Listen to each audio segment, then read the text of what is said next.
ఏపీలో పాలిటిక్స్ గురించి మనందరికీ తెలిసిందే. ఇప్పటి వరకు మనం చూసుకుంది ఏంటి అంటే వైఎస్ఆర్‌సీపీ అండ్ సీవీఎన్ గారు పెట్టిన టీడీపీ పార్టీస్ మాత్రమే ఇన్ని రోజులు మనం చూసుకుంటూ వచ్చాం. కానీ ఇప్పుడు విజయసాయిరెడ్డి గారు మొన్నటిదాకా వైసీపీలో ఒక పెద్దగా ఉండి ఇప్పుడు బయటికి వచ్చి మొన్నటిదాకా వ్యవసాయం చేస్తానని కొన్ని ఫోటోలు సోషల్ మీడియాలో పెట్టడం కూడా జరిగింది. ఇప్పుడు సడన్ గా సోషల్ మీడియాలోకి రావడం, ఒక పార్టీని పెడతా అని చెప్పడం, అలానే ఒక ఛానల్ ని కూడా పెడతాను అని చెప్పడం, ఇలాంటివన్నీ వ్యాఖ్యలు చేస్తున్నారు. మరి దానిపైన మీ అభిప్రాయం ఏంటి?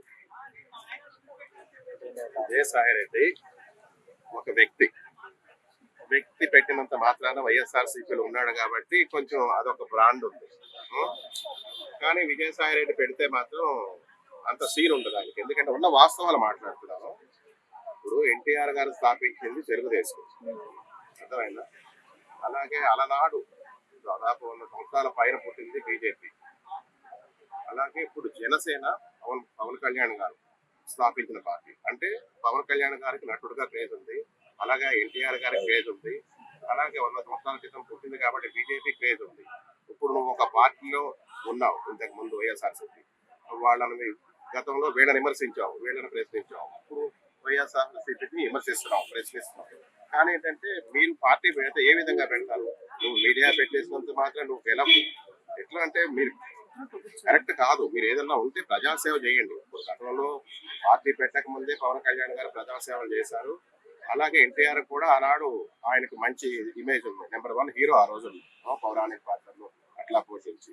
అలాగే పవన్ కళ్యాణ్ గారికి కూడా పెద్ద ఇమేజ్ ఉంది. ఇప్పుడు ఉదాహరణకు చంద్రబాబు నాయుడు గారే అంటే ఆ పార్టీ అక్కడి నుంచి వచ్చింది కాదు, ఎక్కడో దాని కుటుంబ ఎన్టీఆర్తో స్టార్ట్ అయింది.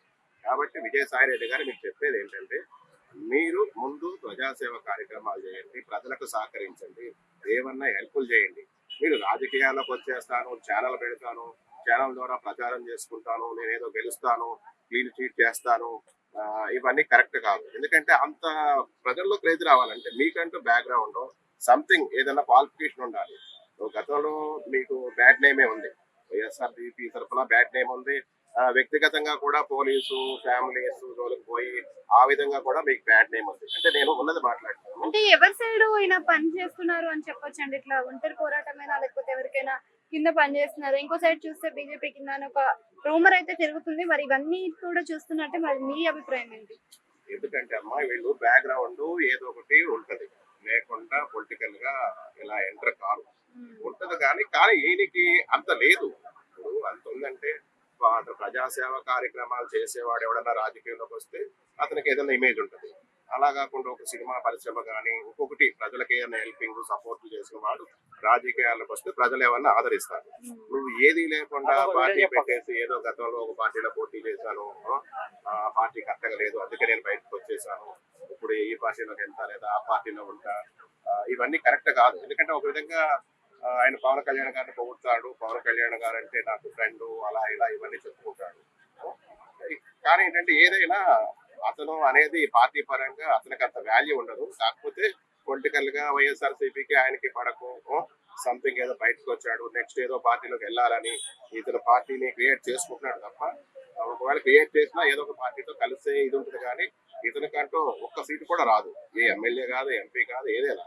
ఎందుకంటే ప్రజాదరణ కావాలి కదా. ప్రజాదరణ ఈ మధ్యన ఏమవుతుందంటే ప్రతి ఒక్కళ్ళు కూడా నేను పార్టీ పెట్టేసిన అవని ఇవన్నీ చాలా మంది కూతుర్లని కొడుకులని కన్నదమ్ములని ఆ పార్టీ పెద్ద పెద్ద పార్టీలో ఉన్న పిల్లలు వాళ్ళు కూడా పెట్టేస్తూ ఉంటారు. పెట్టినంత మాత్రాన్ని వాళ్ళు గెలవరు. ఎందుకంటే క్రేజ్ అంటూ ఉండాలి, అర్థమైంది? ప్రజాదరణ లేనప్పుడు నువ్వు ఎన్ని పార్టీలు పెట్టినా ఎంతమంది వచ్చినా వేస్ట్. మెయిన్ ఎవరైనా పార్టీ పెట్టాలంటే ప్రజల్లో ఇన్ఫ్లుయెన్స్ ఉండాలి, ప్రజల్లో పలుకుబడి ఉండాలి, మంచి పేరు ఉండాలి. అట్లాంటి వాడు పెట్టుకుంటే ఏదో 1-2 సీట్లు వస్తాయి. కానీ విజయసాయిరెడ్డి గారికి అంత సీన్ ఉంది.